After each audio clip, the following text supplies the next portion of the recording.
Welcome to Dynamical Systems Lecture 1. This lecture will be our first lecture and just basically introduce some of the ideas to do with dynamical systems. I'll give you some historic context, a few examples, and just mention sort of interesting things about it. The text for this course is Strogatz's Dynamical Systems as listed on the website. And I strongly encourage you to actually read through the relevant chapters in addition to listening to this lecture.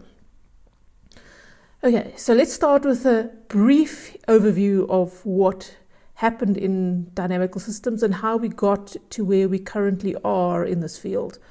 So in 1666, Newton decided he invented ODEs and calculus to be able to describe planetary motion. And he lay a firm foundation not only of the solution methods, but of the way of writing the equations themselves. So he did a number of analytic studies of motion, of mechanics. The famous thought experiment he had was viewing ballistics, where you shoot a rocket or throw a rock to be the same as planetary motion. In other words, that a planet in orbit around the Earth was simply a rock continuously falling and missing the Earth. So he gave us not only ODEs and calculus, but a lot of insight of thinking about these things. Then a little bit later, in 1820, there was the mathematician Poincaré that made a huge contribution to this field. What he basically was studying was the three-body problem. And it's basically three bodies that obey Newton's laws that move around each other. The two-body problem was completely solved. I mean, two bodies that move around each other can only move in ellipses or various shapes. And Poincaré started exploring what happened if you looked at three bodies. And he actually proved that it was unsolvable in general. Unlike the two-body problem that we can always solve, he showed that it was not solvable. But what was more interesting is the way he tried to solve the problem, which actually made a number of subsequent calculations possible. He made use of a geometric approach. And that is the approach that I'll be introducing in this course, because it's a very powerful approach rather than the approach that you've been following in the second year in solving ordinary differential equations, where you merely integrate it directly. But I'll illustrate this a little bit later. He also was the first guy to give us an idea of what chaos looked like. And so he wrote down in his articles descriptions of visions of chaos, of things that were possible in ordinary differential equations that up until this point, where people sort of believed they could analytically be solved, but they were just very hard, he actually showed that that was not possible. Right. In other words, there were solutions or differential equations for which an exact solution was totally impossible. Then another huge jump took place in the 1920s and the 1950s. And if you notice, the Second World War lies in between these dates, and it was what happened with the development of radar and optics. And a lot of it was actually driven by wartime activities. So when they developed the radios and radar, there was a lot of studying of nonlinear oscillators in physics and engineering. And the thing that was important there was actually they had this idea where they wanted to tune a radio into a certain frequency band. And what they made use of were the electronics of phased log loops. And then you had a number of people at Bell's laboratory and other places, the equivalent basically in the UK, that were actually looking at how these oscillators work and the mathematics behind them. So that led to a huge development in our understanding of dynamical systems. Another example that happened during this time was the laser. And reaching the pump state of a laser is also a very definite feature that certain dynamical systems has that we'll explore as some of the examples in this course. The theoretical development, so this was very much a development that was driven by engineering and people having to describe things and then writing down the equations and attempting to solve them in combination with the observed experiments. A lot of the theoretical understanding came from Birkhoff, Kolmogorov, Arnold, and Moser, which was some famous mathematicians, and they introduced what we will know as the KAM theorem. And this theorem basically states where chaos starts, where our intuitive idea of what a solution to a dynamical system is, and that held for all the time from Newton until about Poincaré, that you could actually solve these equations. That intuitive idea Poincaré showed was broken, and the KAM theorem, about 50 years later, actually allowed us to quantify how this breaks.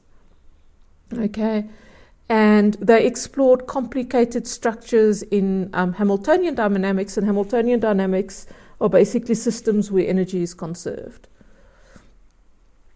In the 1950s, the computer was invented, and that allowed us to actually solve equations for which we couldn't find analytic solutions. And one guy that used this was Lorentz, and he made a model of the atmosphere, which is incredibly hard, and he actually noticed that his numerical experiments, they could now solve the equations numerically, didn't actually solve it in a repeatable way. He was modeling convection rolls, basically 3 of them, of how a particle would move in the atmosphere or in the convection rolls in clouds. And he was a very, very clever guy, and he designed very clever experiments. And he was one of the first guys to actually observe how chaos formed in a computational environment, and more importantly, to actually provide the analysis of how to deal with this idea of chaos that was forming. And he provided a very good analysis. In fact, it's the analysis that during the last few lectures of this course we'll actually look at. It's a beautifully understandable article that he wrote. In the 1970s, we go on, people started focusing on biology, and a guy named May discovered it in population biology, and he also introduced a innovation that actually stepped from viewing chaos in dynamical systems as the solution of differential equations. He showed that it could be found in other things as well. So, namely iterated maps, which we'll also do something with right at the end of the course. Another connection to chaotic dynamics is Mandelbrot fractals. And so the 1970s was basically enlarging the structures that we were seeing numerically and finding other models and other mathematical structures that actually described what was happening in the differential equations. And May and Mandelbrot were just a few guys that contributed there. Winfrey did these beautiful nonlinear oscillators in biology, where you can actually see these spiral cultivars of bacteria growing, and he actually described those patterns. And then you have other guys that described chaos in turbulence, maybe in fluid dynamics. So if you're a way of thinking about chaos in fluid is if you sort of have this turbulent river that's sort of basically whitewater river, that's a chaotic regime. Whereas if you have this tranquil, slow flowing water like we have in pipes, or we try to have in pipes, that's sort of more an integral regime. So they explored this thing and provided the mathematical basis for working with that. Feigenbaum is another character that contributed greatly to the field, and his contribution was basically mathematical. He gave exceedingly simple examples of how chaos occurs in iterated maps, and introduced a new set of numbers like pi and e associated with chaos, and showed that many of this behavior was universal, that it was not actually dependent on a specific type of differential equation, but it was sort of a property or a structure that existed in several of these differential equations. He went further and then started connecting these ideas with statistical physics, and built a bridge between mathematics of dynamical systems and statistical physics. And much later, if you do field theory, you also had something that connected this route to chaos with renormalization. And he gave a very elegant example, very simple. His work is renowned for its simplicity. In fact, he sort of extracted the essence of what actually was going on. So this is just a very broad overview of the history. And for the first part of the course, we're basically going to stick until the 1950s, everything that we could do before a computer arrived, and basically look at the insights that were gained there. And then during the latter half, we're going to start basically going on, explore the Lorentz attractor and some of the other models that have been made in dynamical systems. So what I'm going to do now is give you an idea of the logical structure of the mathematical problem that we're going to be solving. And the way we formulate a problem in dynamical systems is we say, let X represent a vector of variables, okay? And here you could say, for example, have n components in this vector. And then we define a system of equations or of ordinary differential equations to be the following. We basically say, and I'm often going to use this abbreviation ODEs, we basically say that a system of ordinary differential equations, we're going to write it in a certain form that I'm going to call the first order autonomous form, and we're going to say that it basically looks like this. We have x dot, which is equals to a function of these n components, and I define x dot, we call this as a vector, to be equivalent as dx dt, which if you write out all the components, what I'm actually saying is this: for each of the the components in this vector, I'm going to say x dot, so the component's derivative with respect to time is equals to a function of all the other components. Okay, so this is the first order autonomous form. First order because we only have one derivative. Autonomous because time does not enter into these functions. And so for each x1 to xn, I'm going to have an equation like this.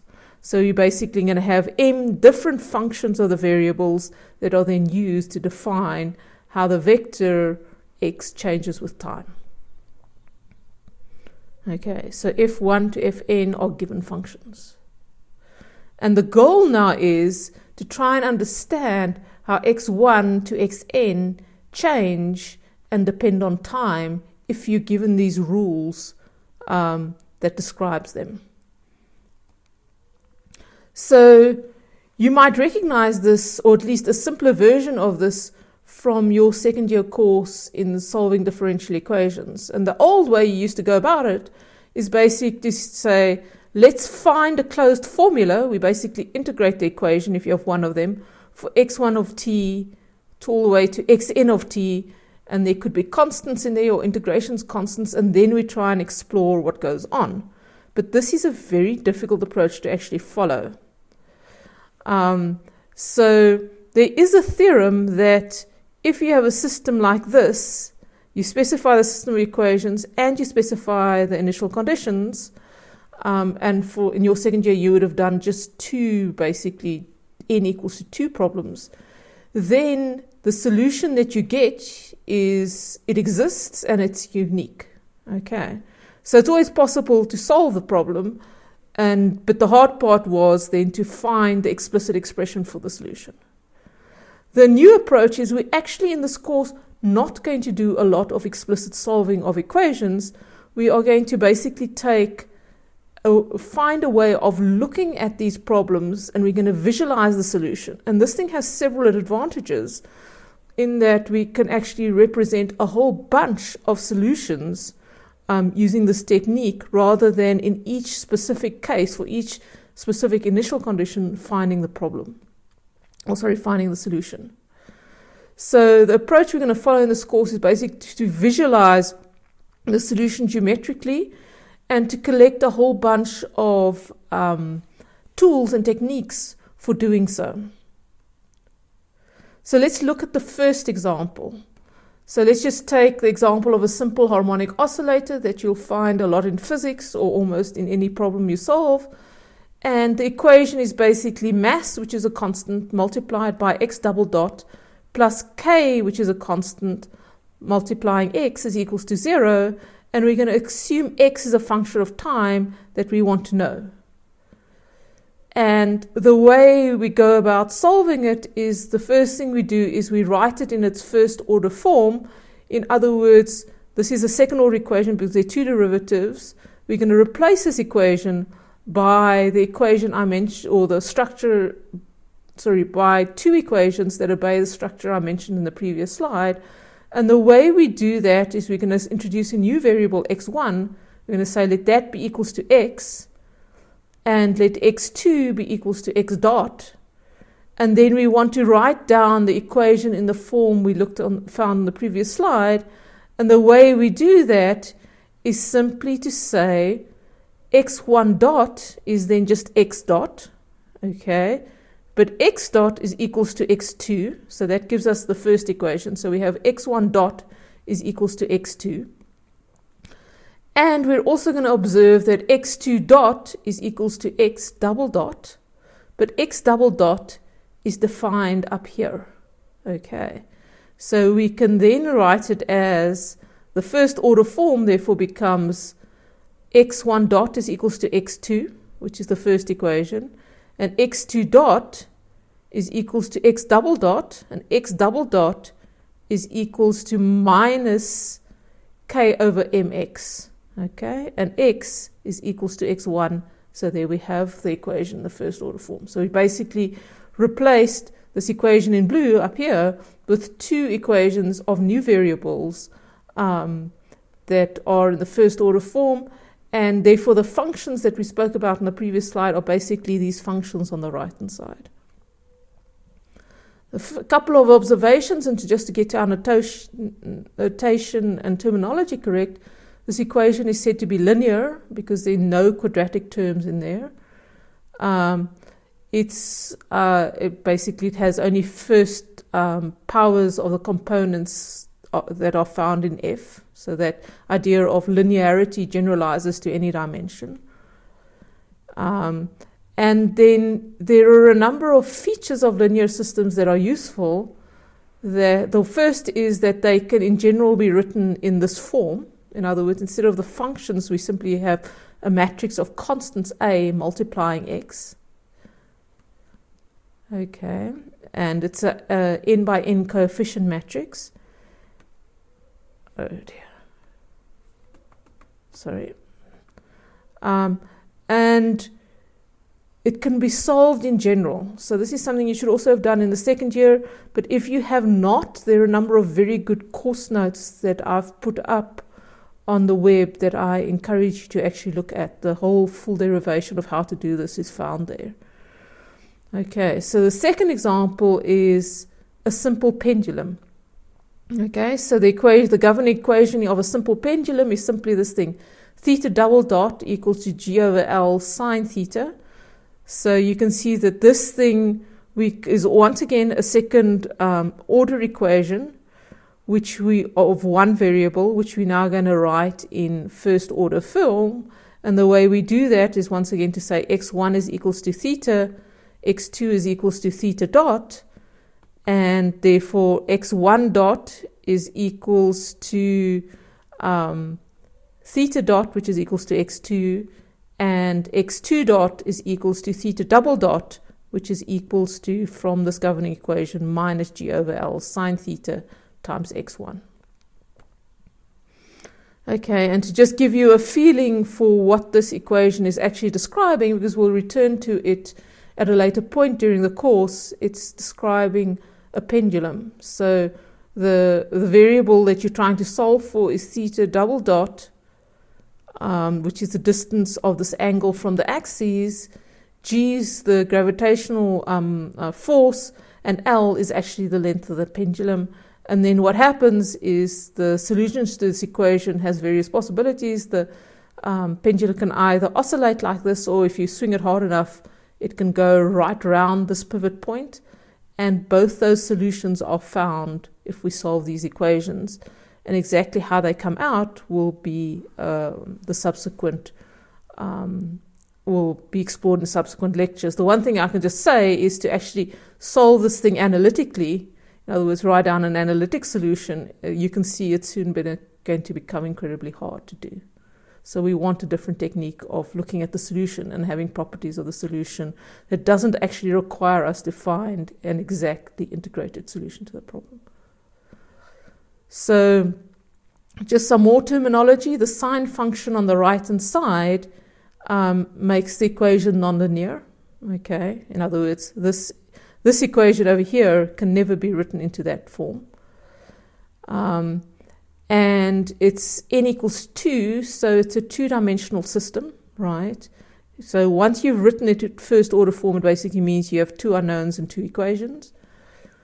And now the statement is, if x1 and x2 of time are known, then you could draw a picture of what x1 and x2 would look like in phase space. And the plane of x1, x2 we call phase space. So you could draw a picture of what this trajectory does on this plane. And what you're basically doing is drawing a picture of the position of your pendulum versus the speed that it is going.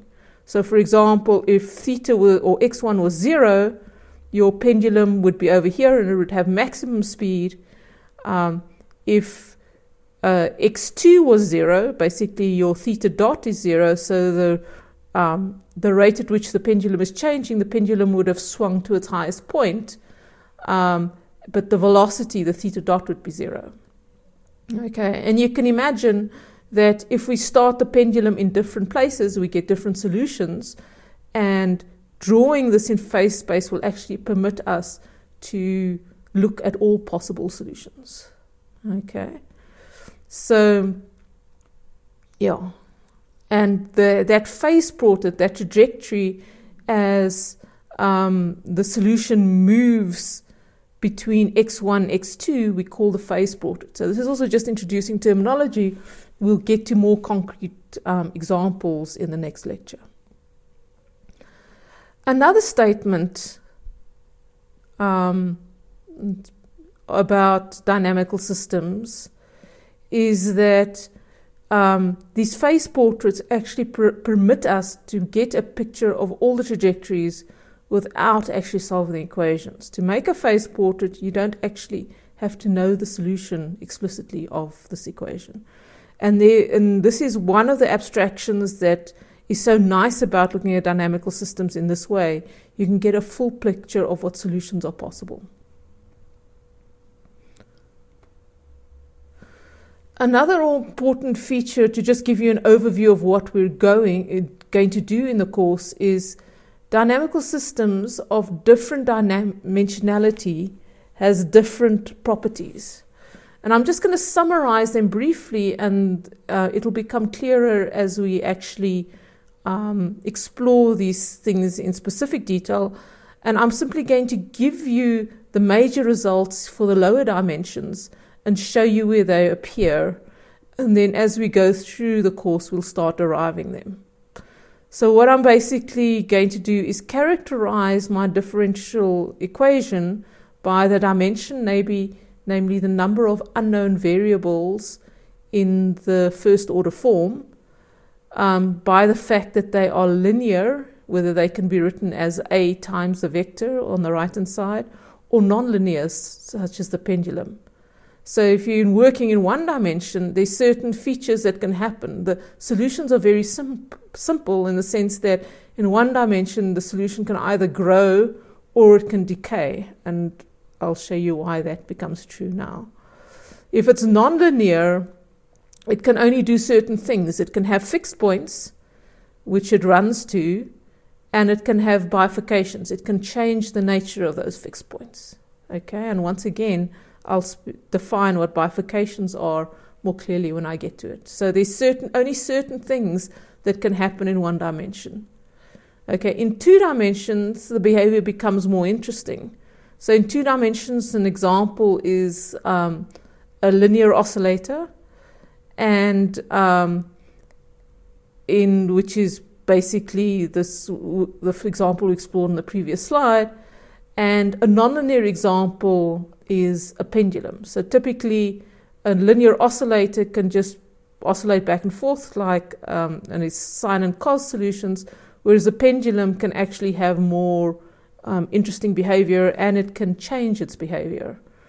Okay, another example that we're going to look at later on comes from radio waves, or the studying of radio loops, and it's called the van der Pol oscillator. Another example of a linear equation in 2 dimensions is in fact Kepler's two-body problem, which is the reason why it could be solved. Okay, another example of a non-linear thing is something else that appears in radios and a lot of biology is limit cycles. If we now go on to, and all these, in these 2 dimensions, in 1 and 2 dimensions, you can prove certain theorems that basically says you can't have chaos. In fact, it's necessary for the dimensionality to be greater than or equal to 3 before you can start getting chaotic systems.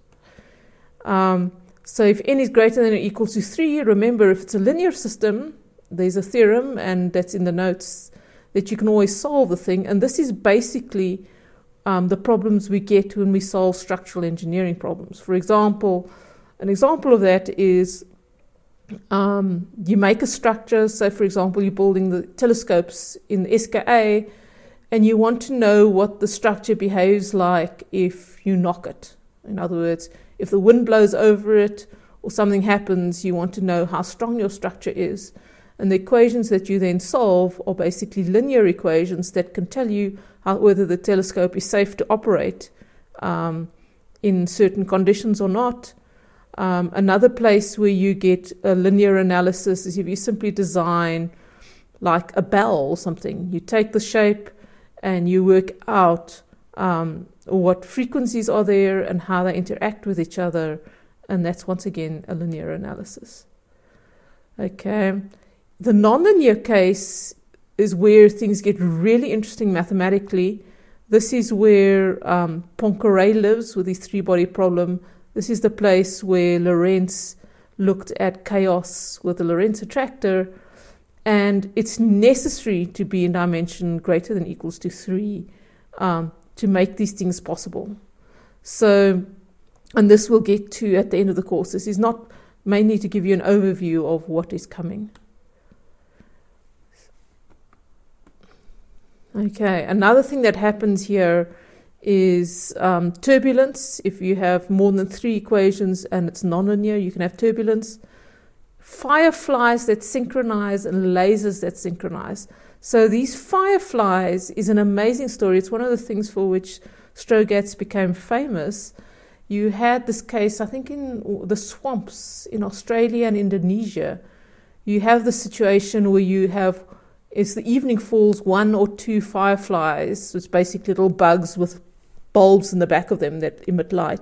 They start flashing, and initially what happens is it's random. It's just random spots of light over the water, and then after a few hours, the amazing thing that happens is eventually these fireflies synchronize, and they all flash together.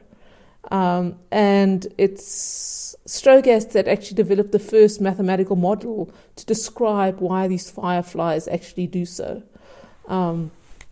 And he wrote some very good papers and a book about it, I think, called Sync. But it's fascinating why and how this happens and how it happens in the equations. And we'll explore that in greater detail also towards the end of the course.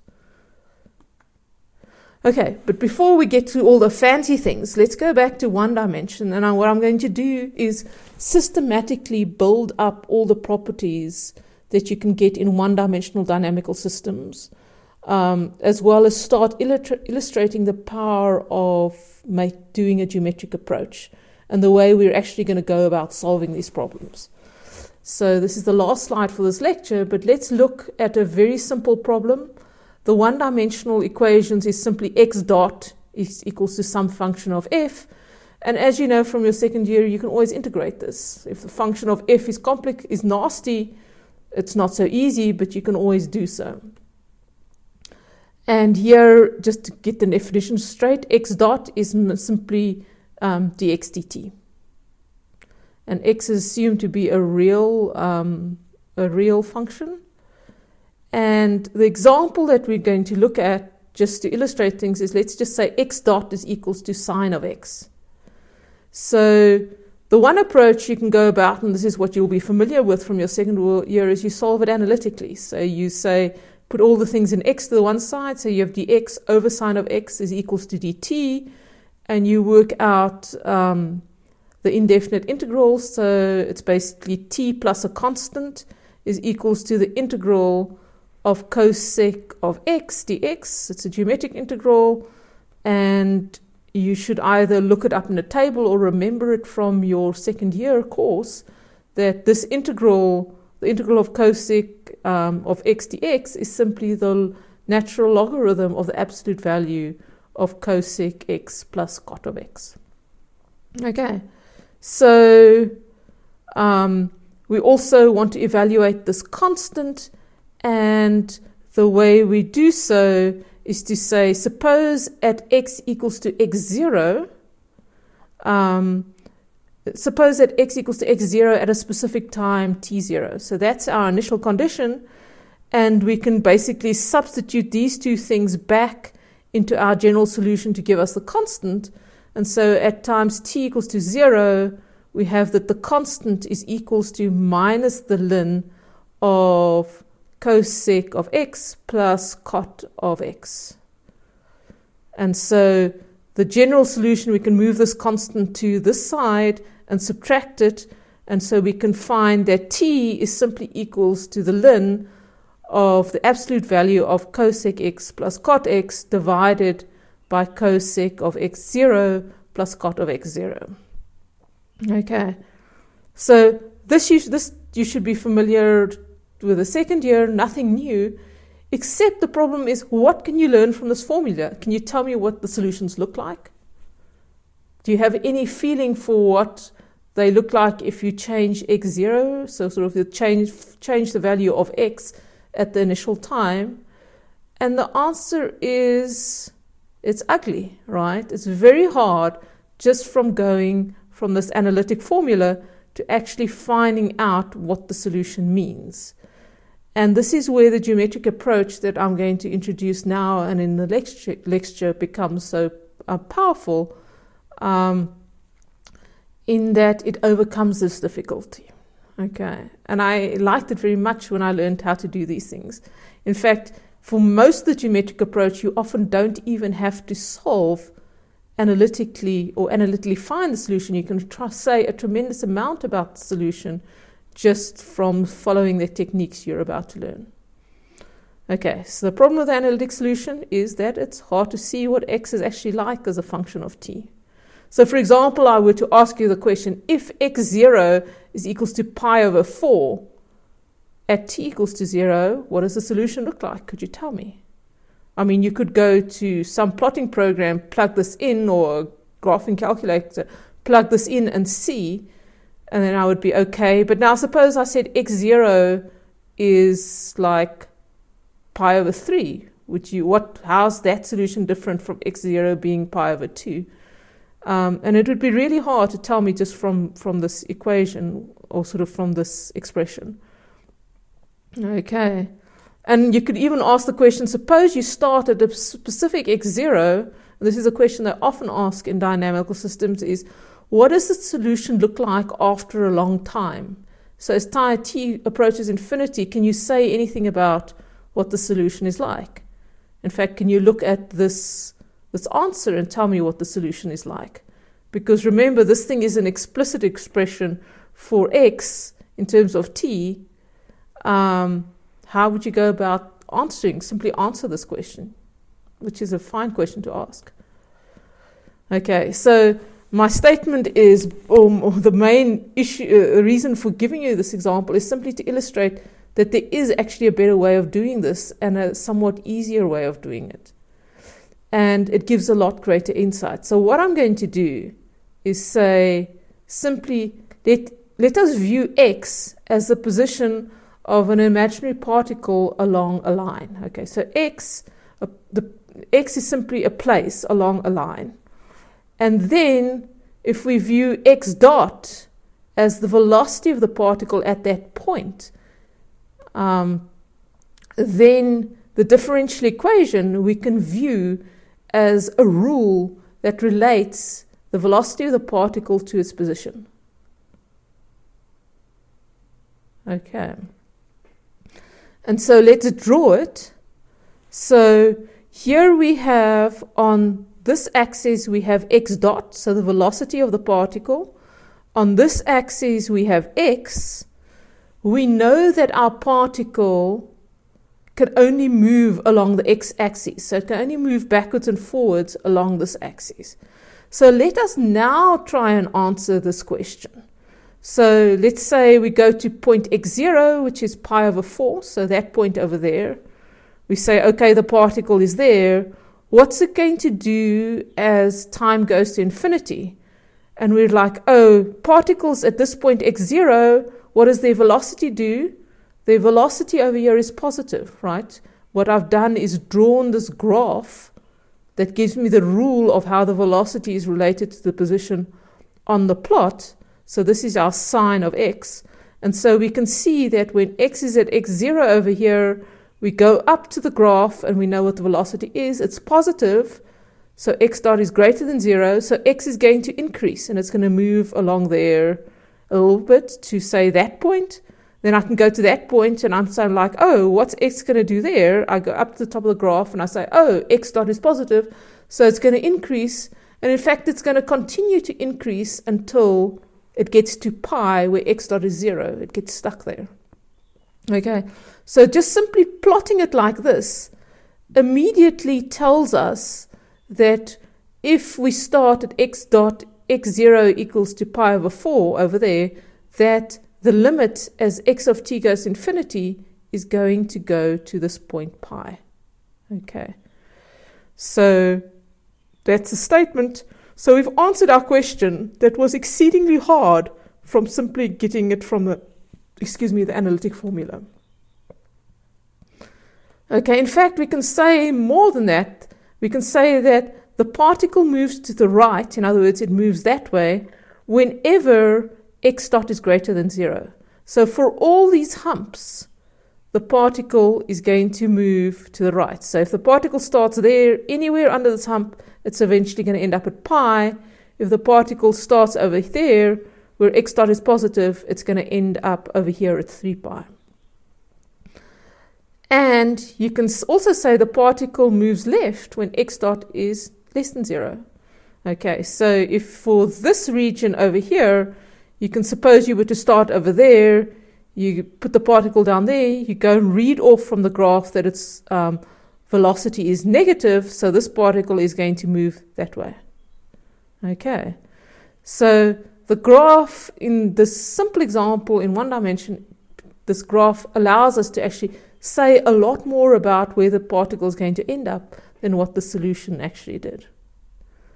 Okay, and finally we have that the particle stops whenever x dot is equals to 0. So for example, at pi or at 2 pi or at 3 pi, the particle is said to be stationary. And those points at which your x dot is equals to 0, we're going to call fixed points. Okay, and we're going to denote them as x star. Okay, and one of the things you always do when you get one of these differential equations is the first thing you do, almost in any dimension, is you try and compute what these fixed points actually are. So the first thing you do is you take this function that you get here and you find out where all its zeros are. Okay, so that concludes our introductory lecture. I'll come back to this example in the next lecture and just introduce further techniques of analyzing it that we can then generalize as the course continues. This course is very nice in the way that Strogatz presents it is very, very modular. So the one concept builds on the other one. So it's definitely worthwhile to go to the textbook and to read through the material that has been covered here, which is basically the first chapter, and get it firmly understood before you look